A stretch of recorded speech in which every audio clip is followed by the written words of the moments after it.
Live and online, it's Sleepless with Steve and the Movie Book Club with your host, Steve Pulaski.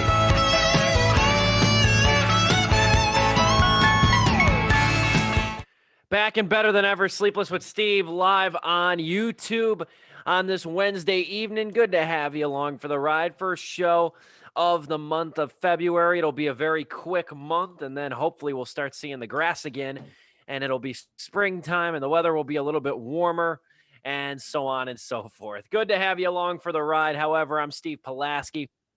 Got Joe Viso on the theater screen, Dominic Guanzon in the polo. It is Sleepless with Steve. We come to you live and in living color every Wednesday evening, 8 o'clock Central Time, bringing you the latest movie news and kind of a slight show today topic-wise, but two big topics nonetheless. So we got some good stuff to talk about today. We didn't really talk about it last week. We didn't mention it last week because it was kind of still a developing story. Details were still kind of coming out. And for this story, I don't know, in the opening days of it, I found it really difficult to find like a good distillation of what the hell happened. And that has to do with the stock craziness that you've probably been hearing. You can't go on social media lately without everybody becoming all of a sudden micro mini Warren Buffett's out there. So we're going to touch on that. The AMC stock surge, what exactly happened with that and GameStop? It's now kind of been more on GameStop than it has in AMC, but started a couple weeks ago with AMC. So we're going to dive into that. I'm going to trust that Dom is more well-versed than I am, so he's going to lead the charge on that discussion.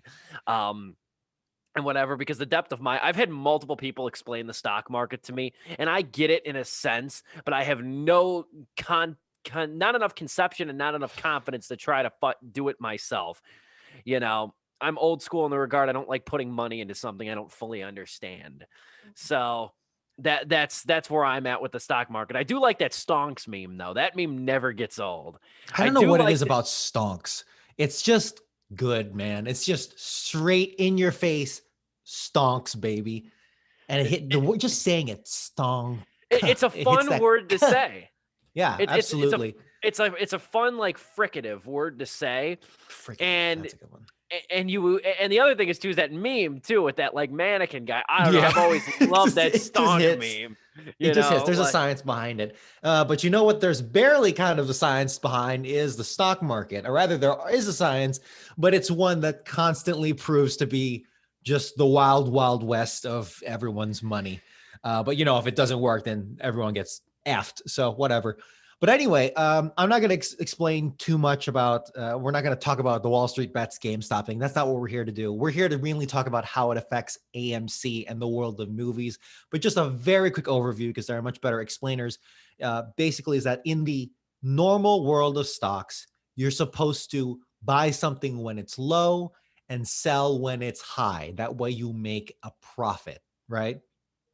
That much I understand. Yes, that's. I think that one basically is what everyone understands. But there's all sorts of crazy stuff on the periphery, and I don't fully get it. I don't have a degree in any of this, but I've done a lot of Reddit research and a lot of CBS Financial on their page. But the thing that's the X factor in all this, the wrench in the normal everyday life. The weird thing here is that Reddit, or basically just the online form that is Reddit, and just the masses, the online masses, bunch of dudes just got together and was like, hey, let's just mess with the system because we have this vital piece of information. Now, I don't even know the full story as to how this got out. Apparently it was leaked or someone got a hold of this information, but a bunch of hedge funds or, capitals, the big suits, kind of the boogeyman that we all like to demonize in the world of stocks. Essentially, they were doing what is called a short. That is the term for when if you put money into something, and because of how financial markets work, whatever, again, other videos will explain that. If the stock goes down, then you actually make money, which is not the norm. But if you play it, if you game it right, you can do that through what is called a short. Fun fact, that is where the term The Big Short from that movie, the Adam McKay movie, that is what they're talking about, because it's the big one, which is the one that caused the financial crash of 2008. That is the big short. But this is, just a short in general is when the stock goes down and you move things around in such a way or whatever, you make deals, whatever, you make money. Well, Wall Street Bets, the subreddit, got a hold of this information, and okay, so if the big suits or whatever are poised to make money by the stock going down on GameStop, specifically GameStop. So they were trying to short the GameStop stock, right? They realized, well, if the stock goes up, then they lose money.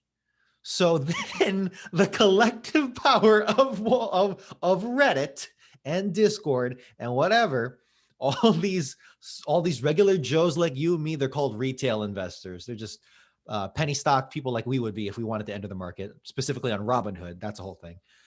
They got together and they said, hey, let's just inflate this stock. Let's just pump it up, invest. We're going to do it so that we can F over the big guys that were trying to short this stock. And the people, the hedge funds, the whatever that were owning the stock, they have lost literal billions of dollars. So they are actually effed. They have been effed by Wall Street Bets. And they are pissed too. And there's all sorts of stuff going around that. There's talks of, it's still a very volatile situation. We are literally a week removed from this, but in that week and in the coming days, tomorrow morning, there could be a comment from Janet Yellen, the Treasury Secretary, the SEC, which is the, how there's the FCC, the regulatory body, right? It's the regulatory body for Wall Street. So that should tell you. And this is an ongoing issue too. Yeah, this is not resolved, and you don't know if it's going to lead to more legislation or because when the billionaires, when they screw over others, that's fine. But when the retail investors do it to the billionaires, now all of a sudden there's got to be sweeping legislation against that. It's the Bernie Madoff. It's the Wolf of Wall Street paradox or rule, whatever it's at. Yeah, you can screw over us people, but if it's the rich people, then the FBI will come after you, right? Yep. It's that kind of story. But that's all aside. So it's been described in the media as a David and Goliath story. Personally, I'm a little as much as I love that kind of stuff, and I am secretly kind of rooting for it. There is some kind of there's some apprehension to going all in, which is that you need to be careful because this is now just an idea that is floating. It's not one single person. It's not an organization. It's just it's kind of like how QAnon operates, where it's like, hey, I have this information. Let's do this. And then literal millions of people start going in that direction. So before you get caught up in that stuff, maybe don't buy into it 100%. Just be careful is what I'm saying. If you're into that stuff, I don't know. None of this is financial advice. I just want to talk about how it affects the movies. So moving on. So aside from GameStop, the whole, hey, let's just pump up things that don't make sense. That has spilled onto other brands and industries like BlackBerry, which is, it's funny because it's like a meme. It's meme stocks. These things that shouldn't be happening, but they are because it's Reddit and we're all idiots. BlackBerry, Bed Bath & Beyond, the Naked brand, which is an Australian lingerie, Nokia, cryptocurrencies like Dogecoin. And now I think the latest one is silver. Exactly what you expect the internet. It's exactly what you expect the internet to dick around with. If you thought of all the brands that I just named off, it's things that shouldn't make sense. It's things that no sane person would invest in, but because it's Reddit and they're just barn burning everything.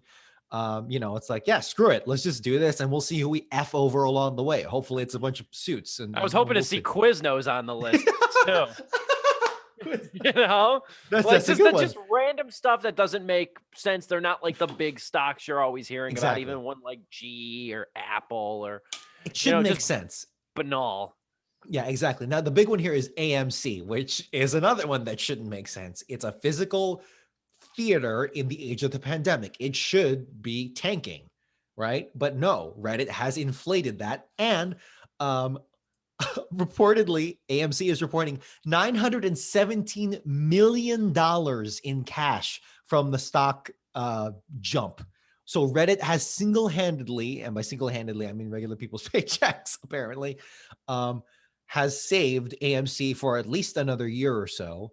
In fact, AMC has come out with a statement saying that this means that any talk of an imminent bankruptcy for AMC is completely off the table. That's according to CEO Adam Aaron, said in the statement and that was from January 25th. So I don't know, maybe they blew it off all on hookers and blackjack by then. But in the meantime, AMC is okay for now. In fact, no. Because the relief package from last year that we talked about here on the show, it's supposed to go to small time businesses, and AMC doesn't really get any of that.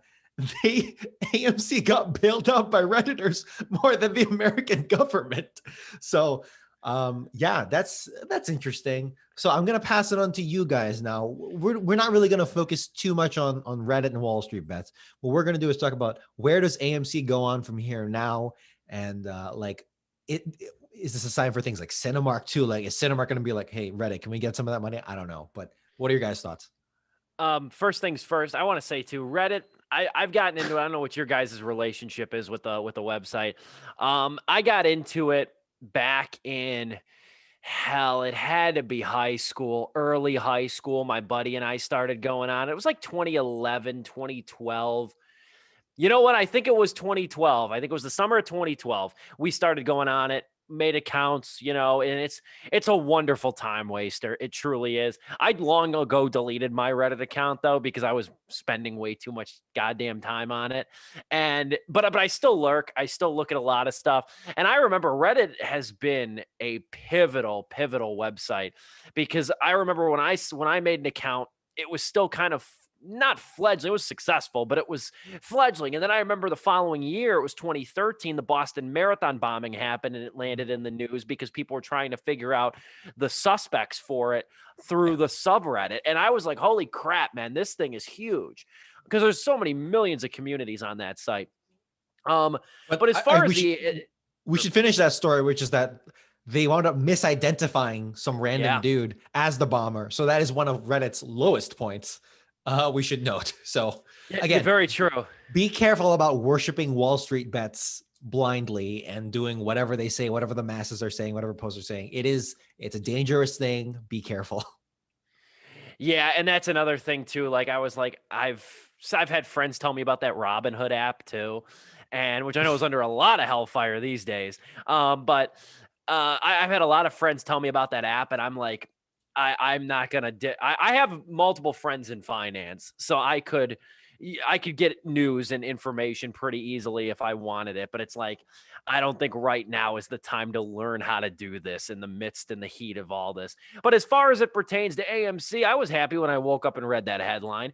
I mean, it took me a little bit of time to kind of dispel the information about it and stuff, but it was cool. And I almost think that all of this like swirling news about the stock market sort of overshadows the optimistic news that AMC is indeed poised for a comeback. And I don't know if you gentlemen I just saw this about an hour before the show, effective March 1st. And this might be need to know information for you too, Joe, you in particular. Effective March 1st, AMC is unpausing all paused AMC Stubs A-list accounts. Ooh. So just an FYI. I think you could probably go back in there and repause it if you're not in an area where theaters are open or don't want to go, but just an FYI for all who have AMC Stubs. Keep an eye on your account March 1st. You don't want to go back in the billing cycle. Moreover, though, yeah, I'm excited because Lord knows I'm clamoring to go back to the movies sometime soon. Longtime AMC that I went to for years back home, that closed a couple months ago, and that was really depressing news to hear, kind of inevitable, but really that way. I'm just interested now with this extra windfall of cash, how AMC is going to proceed, because optimistically speaking, we'll be able to go back to the movies en masse hopefully by the end of the year. Who the hell knows? But hopefully, I'm hoping by the end of the year, we can start resuming our lives in some sense of normalcy with a vaccine. I just wonder what AMC's future plans are going to be down the road in terms of innovation, in terms of maybe trying to jump on the video on demand platform in some capacity or something like that, because AMC has been one that's been against all of like the Trolls World Tour and the Warner movies going to HBO Max and everything. But I mean, they've been like archaic in their way of how they respond to things like this. And I mean, they were even against Tower Heist, which always gets brought up on this damn show.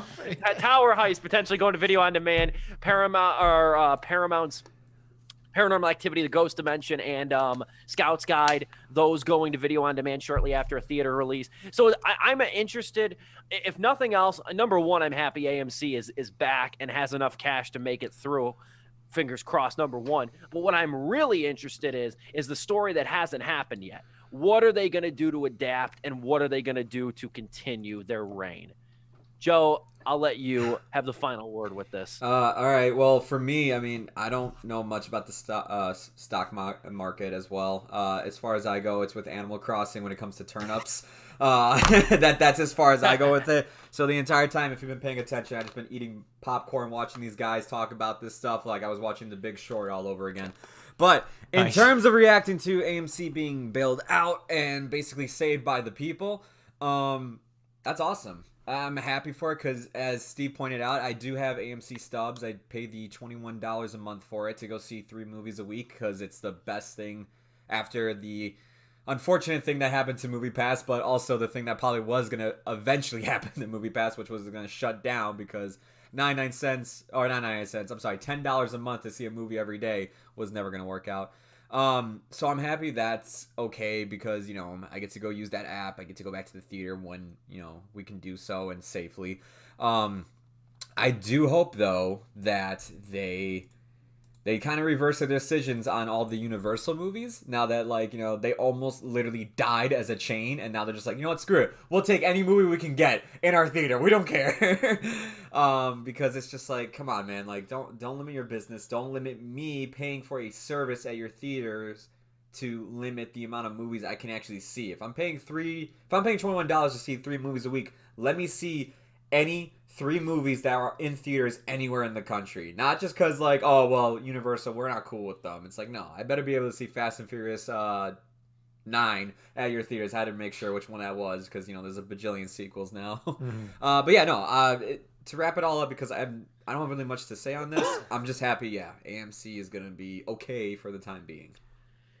Here's my stipulation. So I love David and Goliath stories, and, you know, people are calling this like the revenge of Occupy Wall Street because they took to the streets way back when and they got shit for it. Now they're actually taking to the pocketbooks and the stocks themselves, and they're getting their revenge. Again, you can see it that way if you want to, and it does bring up a lot of good topics of, you know, the system is rigged, little guys getting effed over. If you want the little guys to participate in this capitalistic market-based economy, you know, maybe actually give them a fair shot into it. A lot of good topics brought up by this whole thing. But in particular about AMC, I am worried that AMC is not going to learn its lessons. And it's just going to continue going on the course and just completely throw away the second chance they've been given. And, you know, that brings up, you know, things about like the free marketplace and like the free market will decide, you know, this and that. And that's kind of bullshit in and of itself, too. We could talk about that for an hour. But I don't know, AMC, particularly with how they had been reacting to all of these very fast evolutions, I am worried that they're not going to learn their lessons. And they're going to go right back to the same old damn thing. They're going to invest more in, you know, leather seats and ultra fine dining before they actually, you know, get good movies in. They're not going to pay their workers. They're not, you know, and they're going to give them a little bit of a boost. All that stuff. The quality is going to go down, just as we've been seeing. The worst thing to come out of this, yeah, is that the fact that 2 companies that did get bailed out that like are making the biggest headlines, which is GameStop and AMC, are such shitty places to work. Yeah, thank you. Yeah, of course, GameStop too. Yeah. It's like, I don't want to like go against the movement or anything, because it is kind of cool what Wall Street Bets is doing, at least for now. But like, did we all just collectively forget how absolute dog shit GameStop especially is? them. Not was. Especially is. them. That's why I was GameStop- surprised, and I know they chased the shorting aspect of it because Right. that hedge fund bought up a ton. But I'm like, did we really want to bail out GameStop? They suck, and they suck. They've sucked for years. Like Again, I'm and okay. the retro game fan in me, the retro game store fan in me, that's deeply offensive. I mean, I'm Guerrilla Games and disc replay, baby. So it's like Just replay yeah, what dude. you know about it. Yeah, but like it's, and you know what? If choiced with, if I have to screw, if Reddit has to screw over, millionaires and billionaires out of literal billions of dollars, and they have to do it by bailing out GameStop. Okay, maybe that's the lesser of two evils there. But still, it's like everyone The enemy of seriously my forgot. enemy is my friend. Yeah, and you know what? That's valid to a degree. But again, it's like everyone just forgot, and like GameStop is the good guy. It's like, oh, I'm reading all these stories. Like, oh, I remember going into my first GameStop. Okay, but do you remember them like trying to push fucking rentals on you for like? Or like trying to push memberships and all this extra shit onto your order. Because like it's like I have literally never, it's a meme, but it's true. I have literally never gone into a GameStop and buying something at not good prices without them trying to sell me at least two things. The record is 4, by the way. Well, yeah, But I was trying to buy Mario Kart. Well, and the common thing is too is like with trade-ins, how they lowball you. They make buying new cars seem like good investments. It's a total scam. The trade-in bullshit. That's Can I just say as we kind of wrap this up, I don't want to forget to mention this. We don't want to talk about GameStop the whole time. I was talking to my mother about this, like trying to explain to her to the best of my knowledge what the hell was going on with this AMC stock thing. Yeah. And I brought up a good point. Like it dawned on me in the middle of our conversation. I told my mother, I was like, come to think of it, like we got to see a ton of movies for nothing thanks to MoviePass, and a bunch of venture capitalists got hosed. Now, in the middle of this pandemic, AMC Theaters, which was on the brink of collapse just a few months ago throughout this whole thing, it gets saved, and a bunch of hedge funds and a bunch of millionaires eat crow. I'm like, you know what? I picked a great hobby. This is pretty sweet, man. Like the movies can be the ultimate martyr. You love to see it. I do love to see it. And I guess if we're going to close, I do want to say things are now escalating to a point in just a week, but that's Wall Street for you. Things are escalating to a point where in order to hold the line on the GameStop stock, the prices are getting ridiculous. And it's like, dude, please, this is not financial advice. This is just common goddamn sense. Don't blow your stimulus money. Don't blow your paycheck on a meme. Okay. Because your tax return too. Like, don't do it. Just don't do that. I mean, if you got in early, okay, fine. But like, again, you're bailing out GameStop. You're saving a theater chain, which probably won't learn its lesson and will continue making the same oopsies, and then will probably go out of business in 2 years if they continue on that course. I hope not, but they probably will. And it's like this could become a legal thing. So like the whole situation's volatile. It's a mess. It's a great meme I'm not involved, but like, dude, if you are, be careful. Friggin' stonks, man. I tell you. And great job, Dom. Glad I let you lead the charge on that one. I didn't even get to tease this in the middle. Dom really took it to heart, leading the discussion. I didn't even get to talk about the movie. It's fascinating. I can't wait for like internet historians take on this, for all the YouTubers take, which have already. I can't wait for my kids to learn this in history class. Like, okay, there was that one time where like, I'm sorry. Yeah. Dude, can we talk about last thing? Can we talk about how crazy January was? Oh, okay, I'm gonna drop out here. Can we talk about how crazy January was? At the beginning of the month, internet-based QAnon like held an insurrection at the U.S. Capitol, and then at the end of the month, internet-based Reddit was like burning down Wall Street. January 2021 is effing insane, dude. Holy crap. It's better than last January, though, where we almost had World War III and Australia was on fire. I mean, Kobe that's just par for the course. And Kobe, yeah. And Kobe died. Like, let's end the segment we here, almost man. lost I can't Dr. do it Dre. anymore. We almost lost Dr. Dre, too, this year. Oh, shit. God damn. I'm going to drop out and come back in. Oh, my God. Fingers crossed this works. Still having some difficulties on the Zoom meeting. Zoom keeps threatening us with this time limit, so we're trying to see if we can work around it. Why don't you tease the movie that we're going to talk about? We're going to talk about One Night in Miami. And I'm excited to dive into this one. It was you, Joe, I think, who brought it to our attention. Yes. One Night in Miami. Yeah, I heard think about this because I just got done binge watching the what is it? The Watchmen series with Regina King, and I was following her career and seeing what else she was doing, and I noticed that her like big first film directorial debut. She's done TV movies and TV shows, but like film wise, this was it. And I was like, oh no way, she actually made a movie. I'm going to check this out. And it's called One Night in Miami. You can find it on Amazon right now. But Steve, go on. Yeah, you were the one who brought it up, like I said, and it is currently on Amazon Prime Video. It is Regina King's directorial debut, which is exciting stuff. We didn't even really know that she had directing aspirations and such. So it's pretty cool to see, nonetheless, that she's made her debut with this movie. And one would never suggest that Regina King lacks ambition. I mean, she just won an Oscar for If Beale Street Could Talk, her performance in that movie.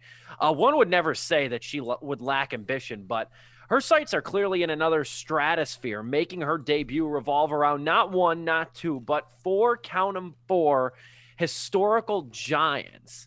That's a massive move right there. This is an adaptation, One Night in Miami, off the from the Kemp Powers play of the same name. And it is a very good drama. I'm going to say that right off the bat. It's a very good, riveting drama, which is really all about the acting. And it's all about the performances with this one, too. And there are four big ones. You have basically the characters we're revolving around in this. Malcolm X, Cassius Clay, Muhammad Ali, Jim Brown, former NFL running back, who I believe is the only one of this four that are still alive, and Sam Cooke as well, the famous singer. And you have basically they all met up in February. I think it was February of 1964. They all met up in Miami to watch Cassius Clay, be crowned the champ in that very pivotal fight against Sonny Liston, I believe. And essentially, the movie revolves around the evening that the four men spent together in a motel room in Miami. And nobody really knows what went on behind those closed doors. This is sort of a dramatized account of what could have possibly been said, discussed, and debated when you have Malcolm, Cassius Clay, Jim Brown, and Sam Cooke all in one room. So it's pretty big stuff, to say the least. And Regina King brings a pretty good gravity to this movie, too. First and foremost, before I throw it over for general impressions, the other thing I'll have to say, too, is that I really loved how this movie got to the humanity of the characters. We see these characters, these individuals, they're larger than life. We've learned about them in history, with the exception of probably Jim Brown and Sam Cooke. But Muhammad Ali and Malcolm X, they're indispensable historical figures, part of American history as a larger whole.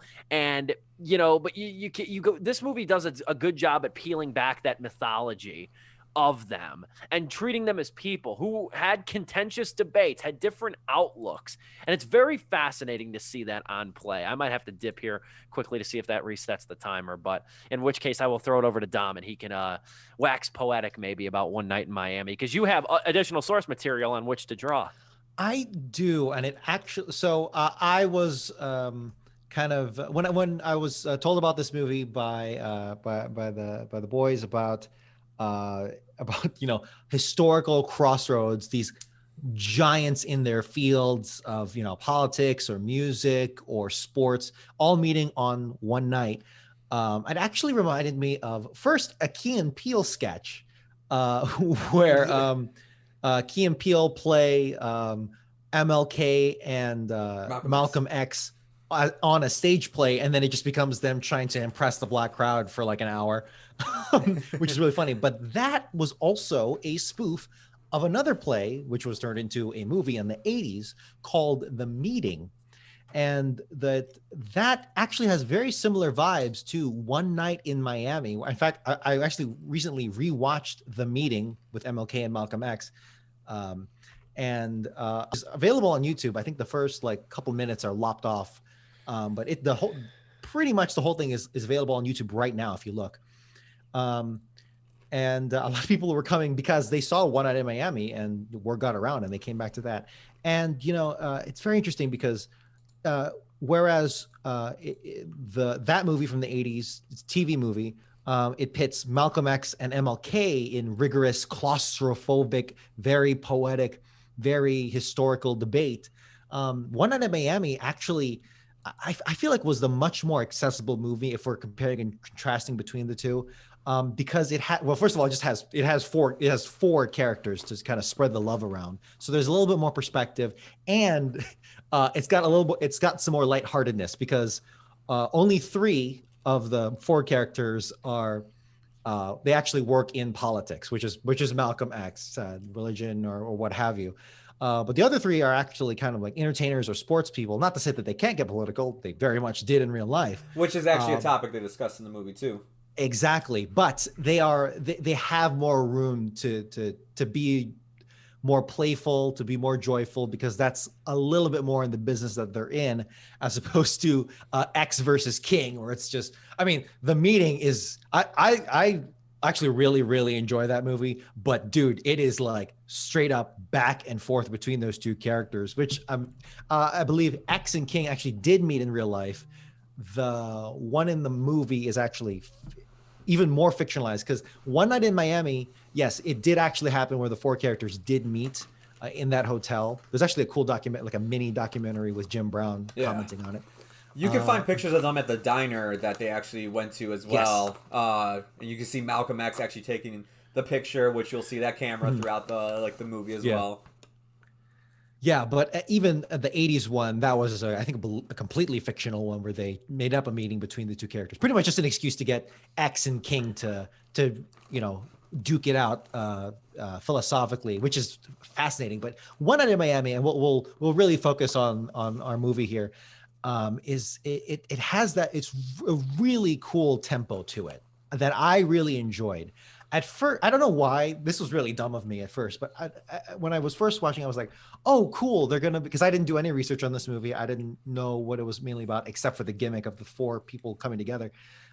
For whatever reason, I thought it was going to be like, yeah, the boys are driving around in Miami and they're going to be, having a fun night. They're going to get in trouble with the police. And then they're going to say, hey, what are you? And it's like, they change Miami in a single night. No, it's like... It's like an August Wilson play, right? Yeah. It's not an August Wilson play. This was actually originally penned in. It's another play, but by Kemp Powers in 2013. So it's a fairly recent play. Yeah. Very recent. Yeah. And but it's still claustrophobic. It's still a lot of monologuing.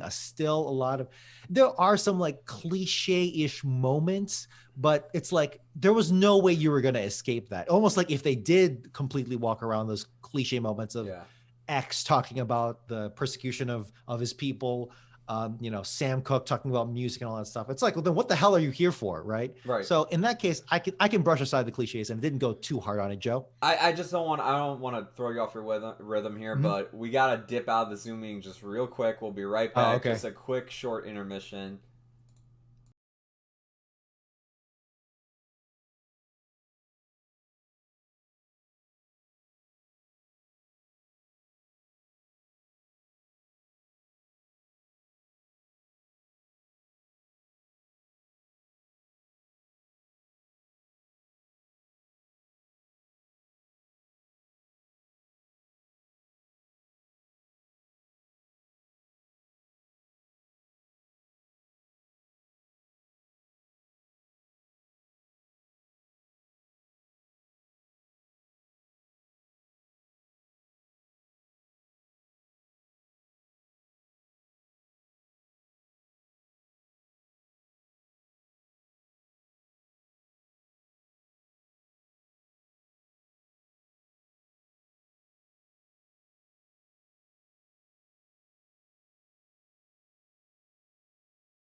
Back and better than ever. This is Sleepless with Steve.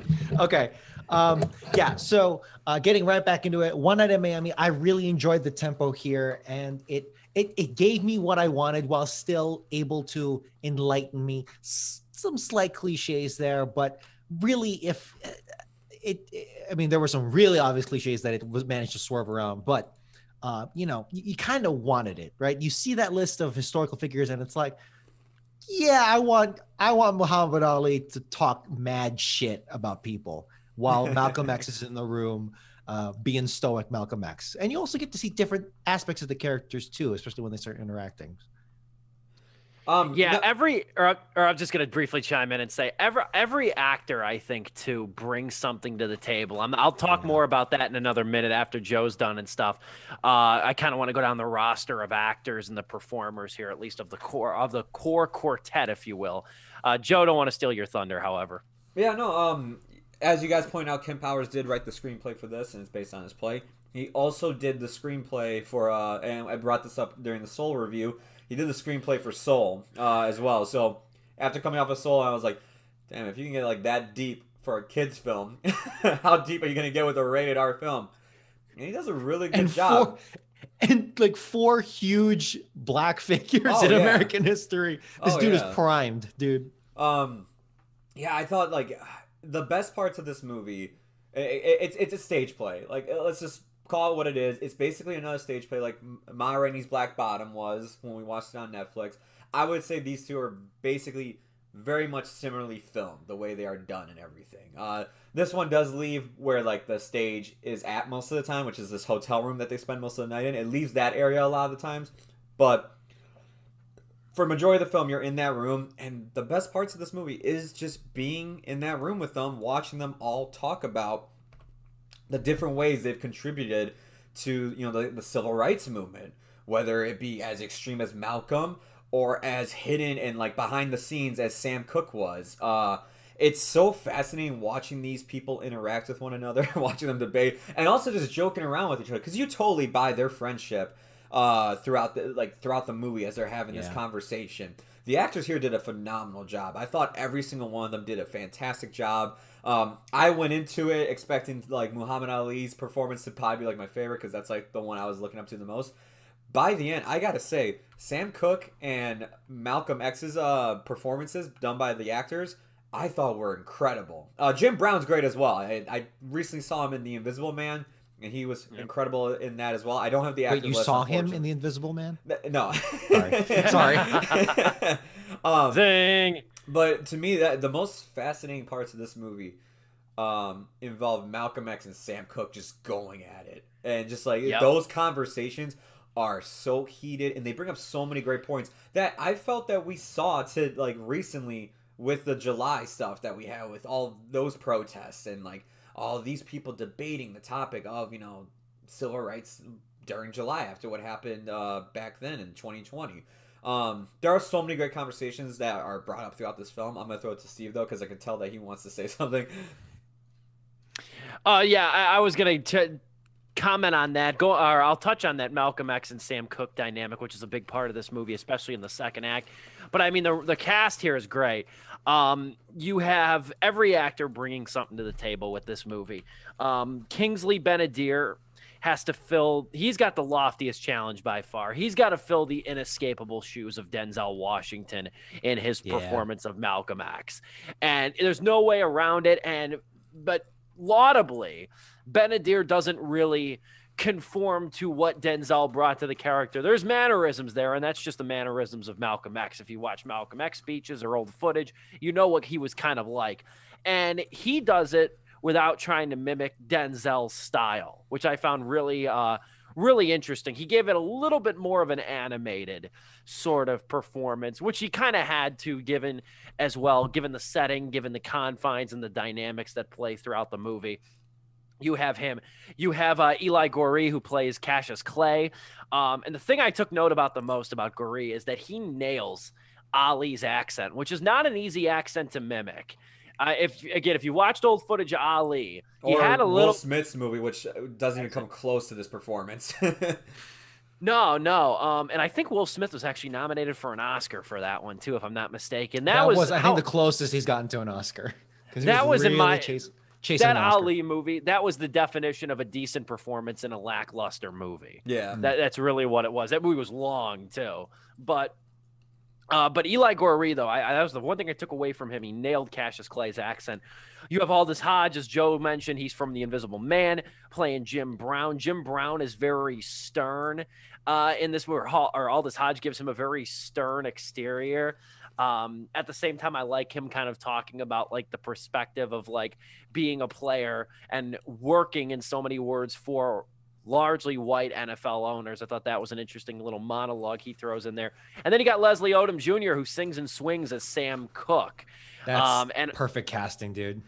And of course, Leslie Odom Jr. too made a lot of headlines, a lot of waves last year when Hamilton dropped on Disney Plus. Yeah. Because Leslie Odom is such a force, such a tremendous performer, beautiful singer, great personality. And I mean, this shows too, he can act.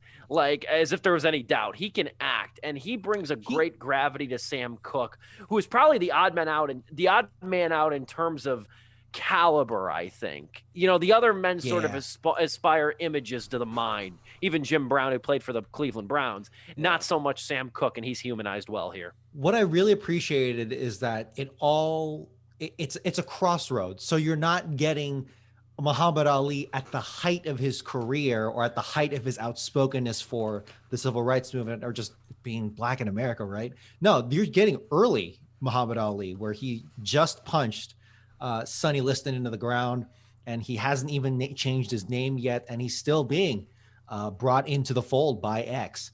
And Sam Cooke, usually Sam Cooke gets kind of overshadowed by Marvin Gaye, but Sam Cooke, dude, that is a seminal figure in American music history without a doubt. If you haven't heard of him, I need to brush up on my Sam Cooke, dude, because if you look at his stuff, it is amazing. He came out with oh my god, this is why I need to brush up on A Change Is Gonna Come, which is the song.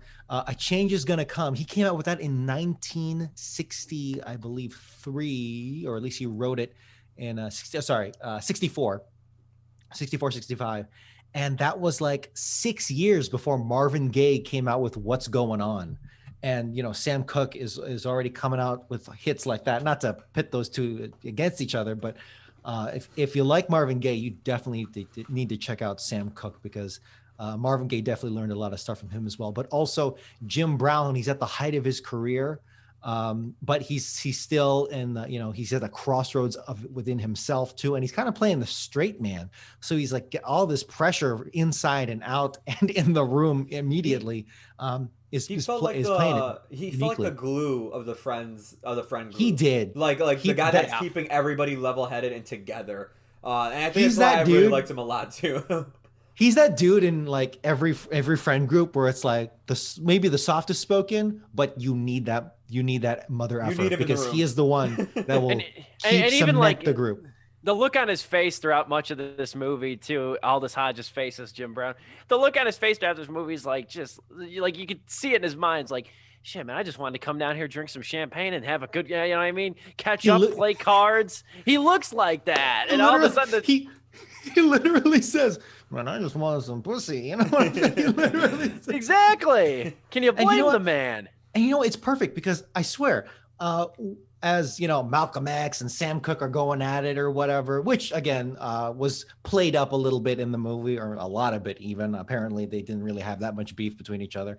But as they were going at it, I found myself looking to Jim Brown. It's like, damn, what does Jim Brown think about all this? Because he's like the anchor, and he even though he's not the most interesting, intentionally so, it's, you kept looking to. So that performance too. And then Malcolm X, who for me, and that's the cool thing, right? Everyone who watches this movie will probably come at it from a different angle. So if you like music, you'll probably be in it for Sam Cooke. If you like sports, you're in it for Brown and Ali. If you're like me and you're a little more politically minded, you're in it for X.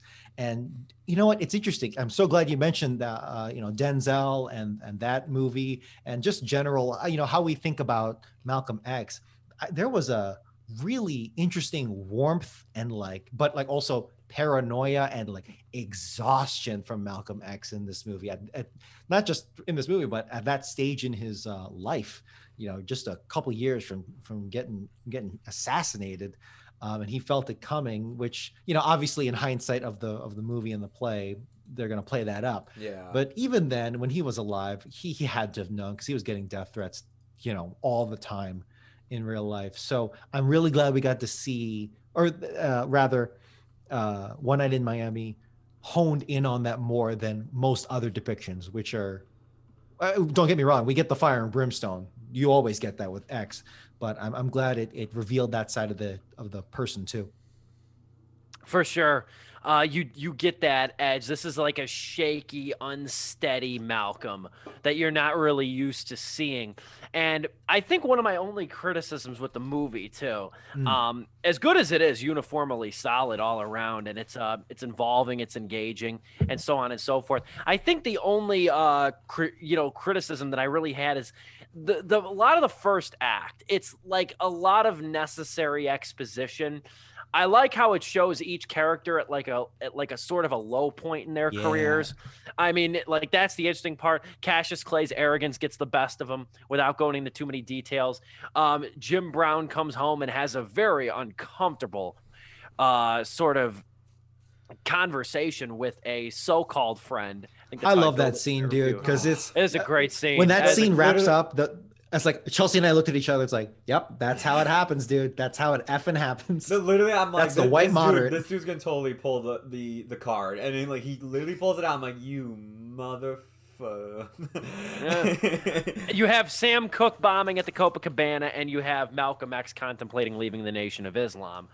For the opening scenes, and they're good. They set up kind of the necessary footing of the movie, but they didn't really draw me in emotionally too much. They're isolated, and this is a movie you're expecting them. You're expecting the camaraderie. You're expecting to come together. You've seen all these guys. Like, I think all of these guys in some way have either had, if not a big biopic about them, they've had a documentary about them or something. I think Jim Brown had a 30 for 30, and I'm sure Sam Cooke had a documentary of some kind. So you have kind of familiarity. You should have some familiarity with all these guys. It's interesting. There's a couple set pieces that I think are better than the others, but like, it doesn't draw you in emotionally. And then you get in that motel room, and then the claustrophobia starts to set in. The contention starts to come in. Sam Cooke has one of my favorite lines, maybe my favorite line of the movie. Sam Cooke's got that brilliant line about not wanting a piece of the pie, wanting the whole goddamn recipe. That was great. That was a phenomenal line there. And then just getting like the differences of how there's kind of like 2 against 2. Then you get like Malcolm and Ali are on the same side because Cassius Clay obviously wants to convert to the Nation of Islam. And then you have Jim Brown and Sam Cooke, who are like, we're not trying to overhaul the system. We're trying to infiltrate it. We're trying to make it benefit us and our families and set us up with generational wealth. And neither's really wrong, at least in my white mind. Neither's really wrong of a perspective to have. They're just like, at a point where it's like there's a big, huge change happening in America, as we all know, at this moment in time of history. And like, one side thinks it's time for us to focus only doing this because at this moment in time, we need to get it done. The other side is just like, well, like, look, we're trying that and look where it's getting us. Let's try doing what we've been doing. Like, they're in a pivotal point, and both sides are arguing which one should take over. Like, which movement should they like focus on? Is it Malcolm's the whole thing being on the front lines, or is it Sam's, which is doing it from the shadows, doing it like, behind the scenes, making sure that in the future, in the long run, the black community will prosper? And that's been a debate since black people have had their emancipation. So like Booker T. Washington versus W.E.B. Du Bois. They literally had debates over pretty much the exact same thing. X and King, who I'm really glad the movie didn't shove in Martin Luther King into like a Marvel cameo. I like talking about the Civil Rights Initiative. Sam Jackson comes in anyway. Oh my God!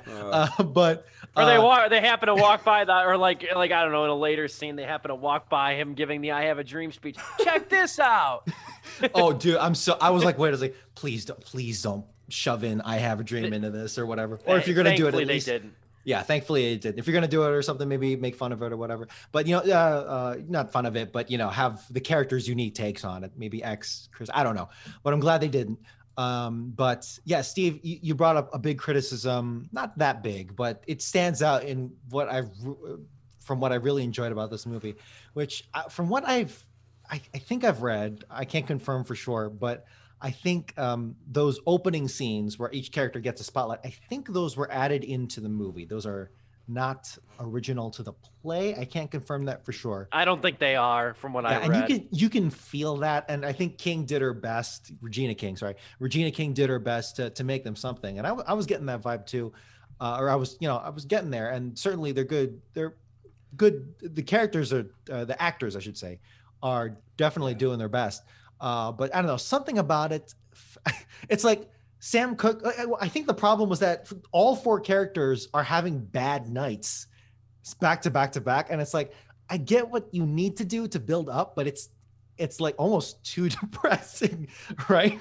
Or like it kind of sucks the momentum out of the film. I don't know. Because like seeing Sam Cooke bomb hurt, and I get that was the point, but I just saw Muhammad Ali get knocked down. I just saw X, get really contemplative, and I just saw Jim Brown get stood up by a white man. So like I don't know. It just seemed needlessly expository to me. Yeah, not enough to really bring down like my overall opinion of the movie, truthfully. But it just feels disjointed. It stuck out. Yeah. It's the problem I had with any of these, like, I don't want to compare it to like a superhero movie or an action film, but when you get like a big ensemble cast, and it, like, even like the first Avengers movie to me has this problem, and you're cutting from character to character to character to character.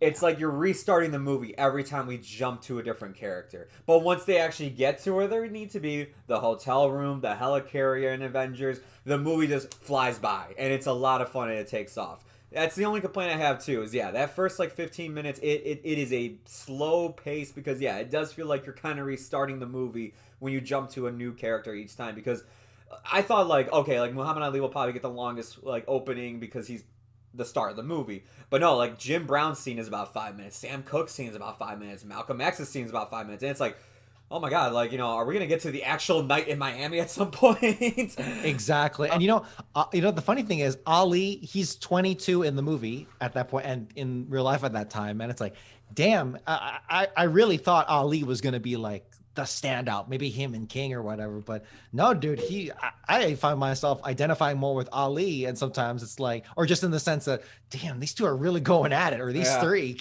Shit. As we move to kind of wrap up, put our closing thoughts, again, we don't have any topics after that. Kept it kind of not really short, but just two very lofty topics talking about today. Usually we have a third one, but today I thought we'd just keep it concise with these two things.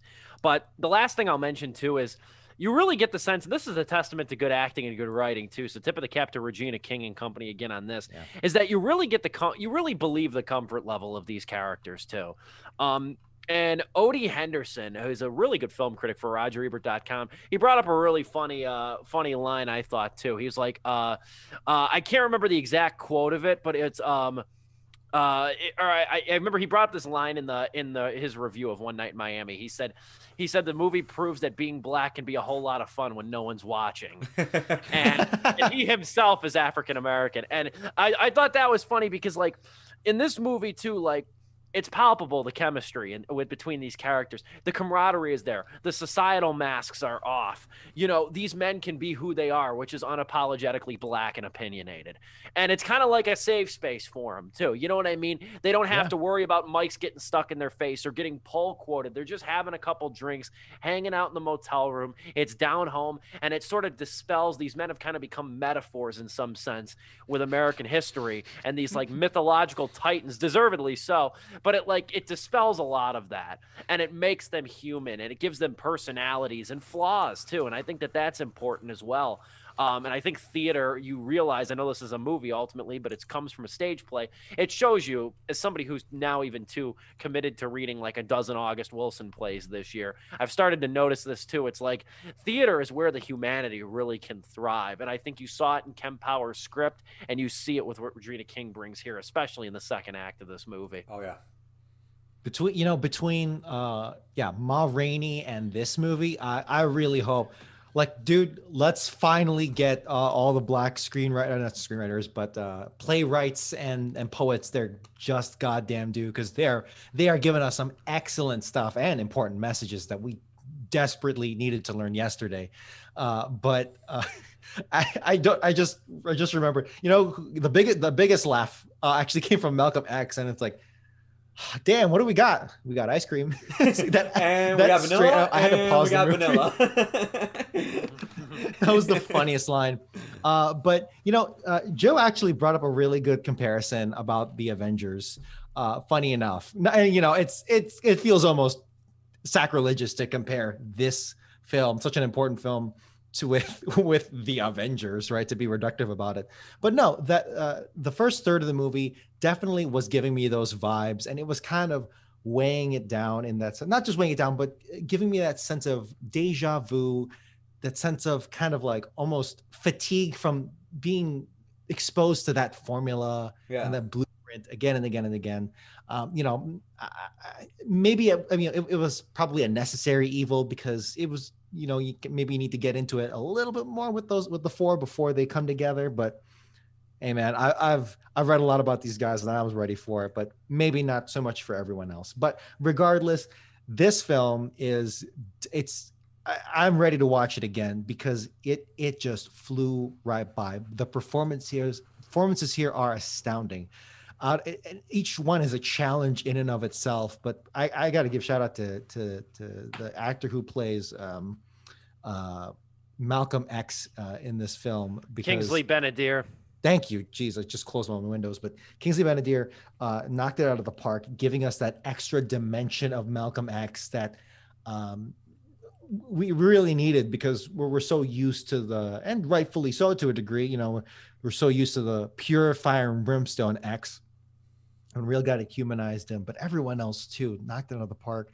And just the fact that Regina King and Kemp Powers was able to make something really special and so really evenly paced throughout the meat of it, at least, that it's a really fascinating look again into that world. You think by now we'd be tired of hearing about it, but in a world where we have not learned from these lessons, it's a message that gets younger every goddamn year. And I'm so glad that we are at least able to enjoy some genius out of it, some creative genius out of this dialogue, out of this directing, and out of this acting. Definitely a 3.5, the strongest 3.5 out of 4 stars I could possibly give it. Very nice. I enjoy this. This is a tremendous acting exercise too. But above all, it's another one in the canon of some really great movies about, the plight of being black, the black experience. We've had so many of these recently. And I mean, I think the great part is a lot of them are very good. A lot of them are very thoughtful, and a lot of them are very humanistic. And I think that's what we ultimately need. Funny enough, I just watched last night for the first time Sidney Poitier's movie A Raisin in the Sun, which is also based off a play. Highly recommend that. That's another one that's kind of centralized on this black family's experience living in this kind of cramped apartment and counting on the grandmother's $10,000 cash windfall to come through. And the family's got all sorts of ideas about how they want to spend it. That's a tremendous one, just a sidebar there. But it shows you too how these stories, like that movie came out in 1961. It was and it was adapted from a play. But it shows you how these stories have been around for a long time. We just really haven't paid much attention. And now they're finally coming to the light. They're accessible. Again, this is on Amazon Video. And yeah, Regina King, I'm all in on what she's going to do next too. Yeah. Because she's cool. She's always lived in kind of the background, I feel like, as an actress.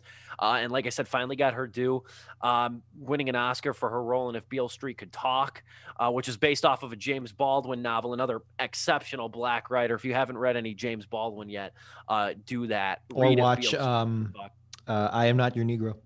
That's another good one. You have that documentary. But yeah, this is a solid 3 out of 4 stars for me. Again, I could have done without the disjointed ending, or the disjointed beginning. Mm-hmm. But ultimately, though, it doesn't really desecrate what is a very involving drama, a riveting drama often, with some great interpersonal banter from Benadir, Gary, Hodge, and Odom as well. I think these are four tremendous actors. And Aldous Hodge, too, that's another guy. He was in Straight Outta Compton, too. Cannot wait to see what he does, what he does down the road, because he was also good in Invisible Man. You haven't seen that, check that out. 3 out of 4 stars from me. Joe, final word. I'm glad you brought up August Wilson, because if anything, by the time I finished this movie, I was like, well, Regina King is a great thing to put on your resume for when they're looking for directors for more August Wilson adaptations. When Denzel is like, yo, when Denzel's Regina. knocking at your door, like, hey, real quick, Oh that my kid God, did a great please, job as please Malcolm make X. Joe Turner's Come and Gone. Please make The Piano Lesson. I'm almost done with The Piano Lesson by August Wilson right now. Make one of these movies, please. Yeah, I think Regina King will be perfect for this, honestly, after seeing this. This was a great adaptation of this stage play. And it's shot like it too. It was shot like Ma Rainey's Black Bottom, which, hey, I know there's tons of people out there that didn't like the way it was shot, but I loved it. It makes it feel more intimate, and the characters get to shine more too. You know what, Joe, because you were mentioning with Ma Rainey how people were saying, it feels too much like a play. And it's like they could have done more. And then look at the first 20 minutes of this movie. That's what happens when you try to do that. That's what happens. And Regina King probably did the best that she goddamn could, but that's what you get. Yeah. That's one of those critical points. I was gonna say that's one of those critical points I think we inherit. Like it's too stagey. It looks too much like a play. Or like another critical point. The book was better. We don't even know what we're friggin' saying. We just these been passed down these anecdotes. Sorry, Joe. No, it's fine. There's definitely some producer walked on the set. I was like, well, can we add some more stuff so it doesn't feel like we're watching a stage play? It's just like, and then look what happens. But yeah, I mean, besides that, I mean, I can't wait. I mean, yeah, you're here for the performances, and all of them are great, and the dialogue is fantastic. It's what sells the movie. It's what the movie does best. Leslie Odom Jr. and Kingsley Benadir, they are fantastic as Malcolm X and Sam Cooke. I had a blast watching those two interact, and they have the best conversations, I think, in the movie, on a rooftop, and then right before Sam Cooke decides to go get some food finally and leave for the night. I had a blast watching this movie. It's on Amazon. If you are not an Amazon Prime subscription member, I think you should rent the movie if you can find it on VOD or anywhere else. And if you're brave enough to go to the theaters and you want to see it on the big screen, I think this would be a great thing to see on the screen, honestly. It's movies like these that make me miss that, and I'm hoping we get back to that soon. For me, the movie is 3.5 out of 4 stars. Good stuff. Next week, we're back reviewing The Little Things, which is now streaming on HBO Max. Have you guys watched it yet? Not yet. Yes. Not yet. You have? You have? Yeah, and all I gotta say is, like, damn, like, after coming off of Promising Young Woman and One Night in Miami, which was like, damn, 2 back-to-back amazing films. Oh, All right, boy. Denzel Washington, let's see what you... Here we go. Yeah, I watched it already, too. I've been pretty much staying way ahead of schedule with Sleepless movies because I watched this a couple I had a weeks double ago. feature with these 2 movies. That's what I did. Oh, God. Which one did you watch? Did you watch The Little Things first or second? I watched the second. I made the mistake. Well, we'll talk about that. You can probably sense our thoughts on that as well. My written review of it's up if you want to hear my thoughts on The Little Things. But it's on HBO Max for 31 days, probably till the end of this month. And it's in theaters as well. We'll touch on that next week along with some additional movie news. And then Malcolm and Marie the following week. I do believe it's Malcolm and Marie time for the 3rd week of February because that comes to Netflix this Friday. This is another one that I'll watch this weekend and be well prepared for by the time we talk about it. But that's our show today. Again, only 2 topics, but really nailed them. Got to kind of exhaust every corner of both the AMC stock lunacy along with the review of One Night in Miami. So again, highlights will be posted on my YouTube channel, which you are already on right now. And we stream live again, Sleepless with Steve, coming to you live and in living colors. I like to say every Wednesday evening, 8:00 Central Time. Show runs for about an hour, reviewing the latest movies and talking about different stuff and different breaking news of the film industry. And I would not be able to do this remotely as well or remotely as competently without the help of Joe Viso on the theater screen and Dominic Guanzon in the polo. Double salute to Joe, too, pressing the buttons and doing the sliders and making everything possible. Pound sand Zoom, we're done anyway. Thanks so much for watching. And again, check out the highlights. Subscribe if you haven't. We'll be back here next week for Sleepless with Steve.